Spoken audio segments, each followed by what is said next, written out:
இவர் என்ன கெஸ்டா வேணுமா வேணாமா அப்படி கேட்க கூடாதே போட்டுட்டு வந்துதான் கொடுக்கும் போது 7-8 மாசம் இல்ல அவங்கெல்லாம் சமாளிக்கிறது ஒரு பெரிய கஷ்டம்தான். வாமா போலாம். உனக்கு வெக்கமா இல்லையா? ரெண்டு புள்ள பேத்து உங்க அம்மாட்ட திட்டு வாங்கிட்டு இருக்க. சொசைட்டி எப்படி போயிட்டு இருக்கு பாருங்க. ஆம்பளை மூச்சு விட்டா வேலை முடிஞ்சுது, உடனே தூக்கி உள்ள போறது டைம். Good morning. காலையிலே எந்திரிச்சதுலேருந்து படாத அவஸ்தை தான் எனக்கு. காலையில் 4 மணிக்கெலாம் காலை இழுத்துருச்சிங்க லெஃப்ட் சைடு. என்னடா ஆச்சுன்னு அடிச்சு பிடிச்சி எந்திரிச்சு போய் காலை மடக்கவும் முடியல, நீட்டவும் முடியல. நான் அங்கங்கே ஓடி காலை நீட்டிட்டு வந்தேன். அதுவே நீ ஹாஸ்பிட்டலுக்கு போகணும்.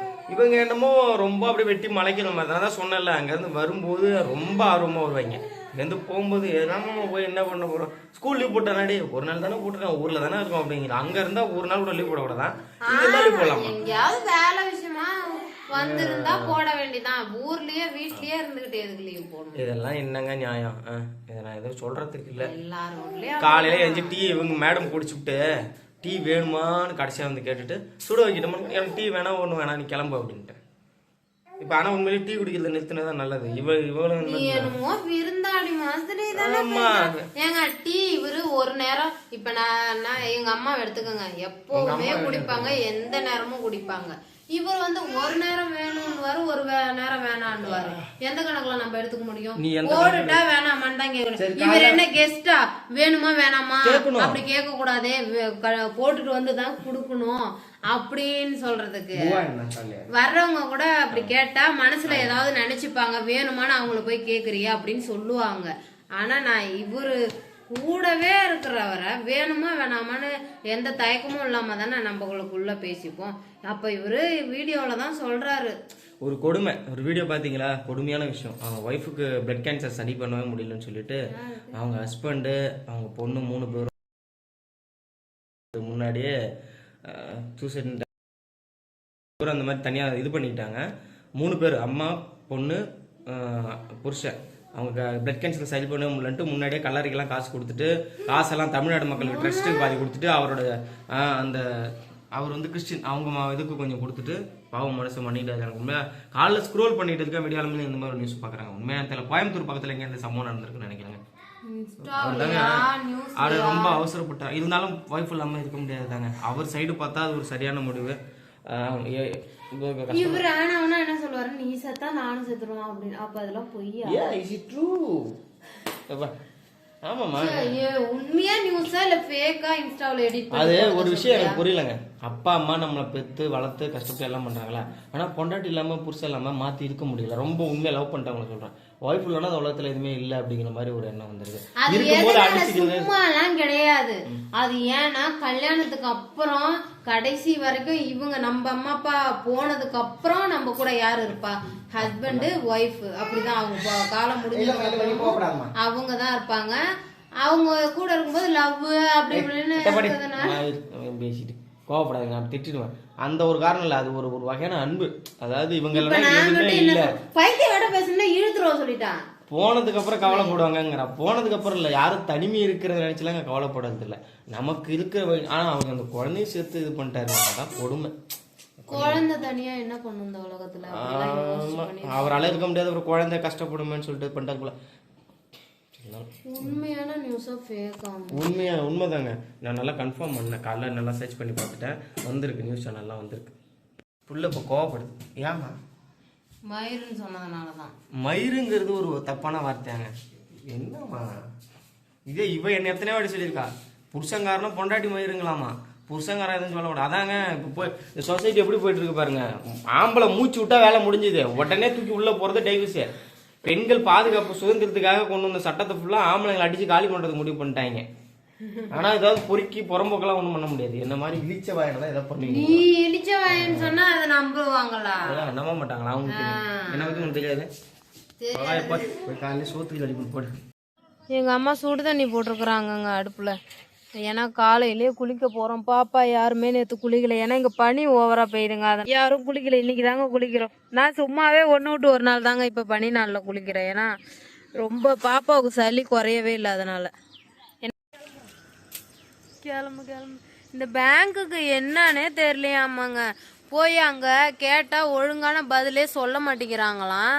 கேட்டால் எனக்கு தலை சுற்றுது, வாந்தி வருது, நீங்கள் பேசுகிறதெல்லாம் பார்த்தா அப்படின்னு சொல்கிறாங்களாம். ஒழுங்கான பதில் சொல்ல மாட்டேங்கிறாங்களாம்.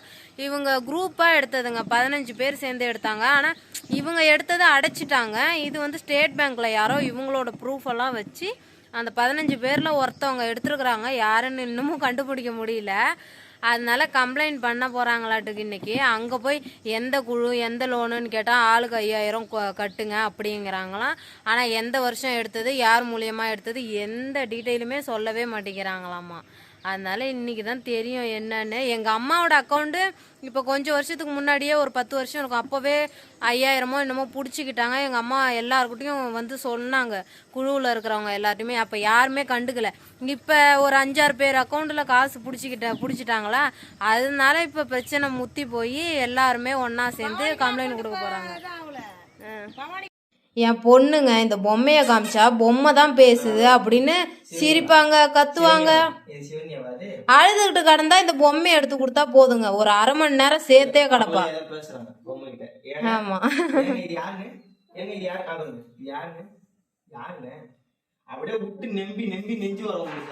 ஆமா. இனிமே குழந்தைங்க இன்னும் நம்புவா. ஓ ஓ அப்படிங்கிறாங்க. ஏண்டி உனக்கு வெக்கமா இல்லையா? ரெண்டு புள்ள பெத்து உங்க அம்மாட்ட திட்டு வாங்கிட்டு இருக்க. சோற வீணாக அவங்க சொல்ற மாதிரி தண்ணி பிடிச்சி வைக்கலையா? சோறு அழிய விடுற, என்னதான் பண்ற நீ? சோறு வேணும்னே அழிய விட்டான், எனக்கு தெரியல. பேசி பேசி ஏமாத்துறீங்களா? 2 இழிச்சு கிடைச்சிக்கிட்டான்னு எங்களை நல்லா காலையில் ஏமாத்துறாங்க. சோறு ஆக்குற வேலை கிடையாது, சோறு அழிய விட்டு கேட்டா நான் என்ன பண்றது? அடுப்போட குத்தமா பானையோட குத்தமா? என்னது சொல்றது? அம்மா வீட்டுக்கு வந்தாங்க, காலையிலே அங்கேயே கடுப்பு அடிக்குது. அது இல்லாமல் ஊருக்கு கிளம்புறதுக்கு முன்னாடி இங்கே வந்து கொஞ்ச நேரம் உட்காந்து போனாங்க. பார்த்தீங்களா எத்தனை மாத்திரை தின்னுட்டு தூக்கி போகிறாங்க பாரு.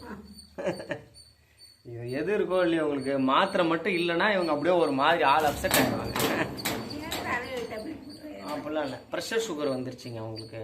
அதனால தான் அந்த மாதிரி. சரியான சாப்பாடு இல்லை, எதுவுமே பண்ண மாட்டாங்க. தனியாகவே இருக்கிறதுனால சமைக்க மலைச்சிட்டு எதுவும் பண்ண மாட்டாங்க. அதனால தான் இந்த பிரச்சனை எல்லாம் அவங்களுக்கு வருது.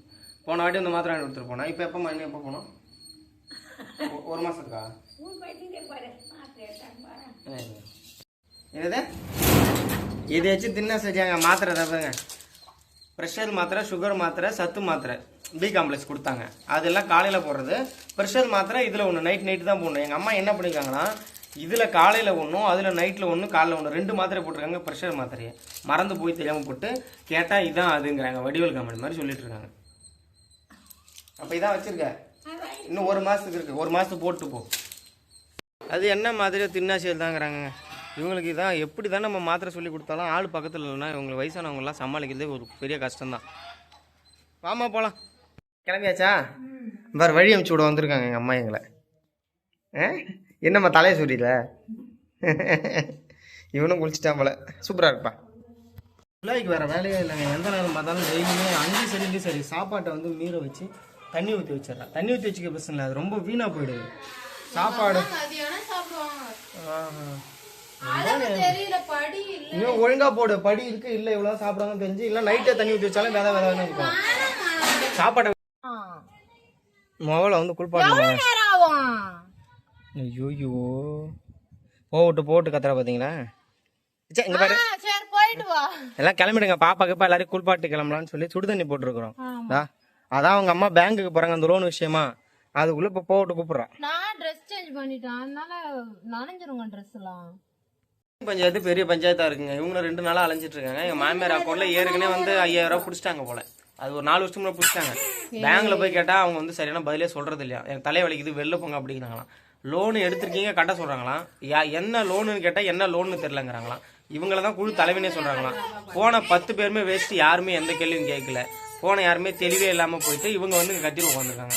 உனக்கு தான் காசு முடியல, ஊரை பக்கம் கிளம்புனா கிளம்ப மாட்டேங்கிறாங்க, உட்காந்துருக்காங்க. ஒரு வழியா உருப்படியா இன்னைக்கு தாங்க சோறை வடிச்சிருக்கா போலன்னு அழிச்சு விடாம. போன் வெளியில இருக்குமா?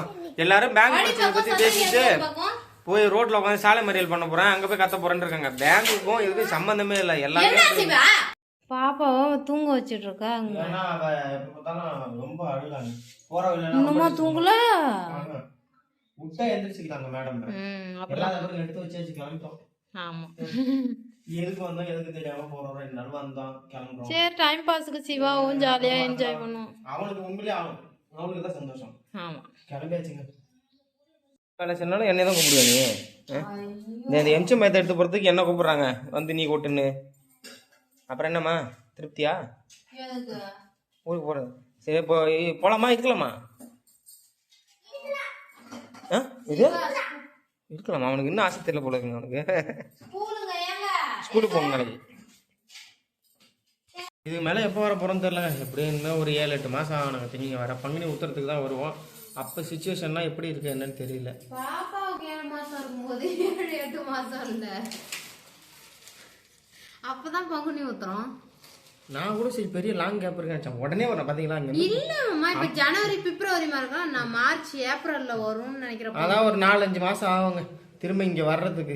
எனக்கு முன்ன மாதிரிலாம் அதிகமாக வரலாம் பிடிக்கல. எங்க அம்மாயை வந்து பார்த்துட்டு போகலாம் அப்படின்னு தோணுது. அப்புறம் இவங்களை வந்தோம்னா பார்த்துட்டு போகலாம்.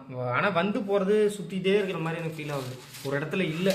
கிட்டத்தட்ட ஒரு கல்யாணம் பண்ண 4-5 வருஷமாவே நாங்கள் அங்கேயும் இங்கேயும் நாய் மாதிரி சுற்றிட்டு தான் இருக்கோம். ஒரு இடத்துல வெறும் உட்காந்த மாதிரி தோண மாட்டேங்குதுங்க. ஊருக்குலாம் அதுக்குன்னு போவாமலே இருந்தாலும் நமக்கு கடுப்பா இல்லைங்க, இரிட்டேட்டா. ஏன்னா இல்லை போயிட்டு ஜாலியா பொங்கலுக்கும் நாங்கள் அங்கே இருந்தது இல்லை, எங்கள் வீட்டில் தீபாவளிக்கும் இருந்ததில்லை, எந்த ஒரு பண்டிகை நாள்லையும் நாங்கள் இருந்ததில்லை. இங்கே தான் வந்துடும்.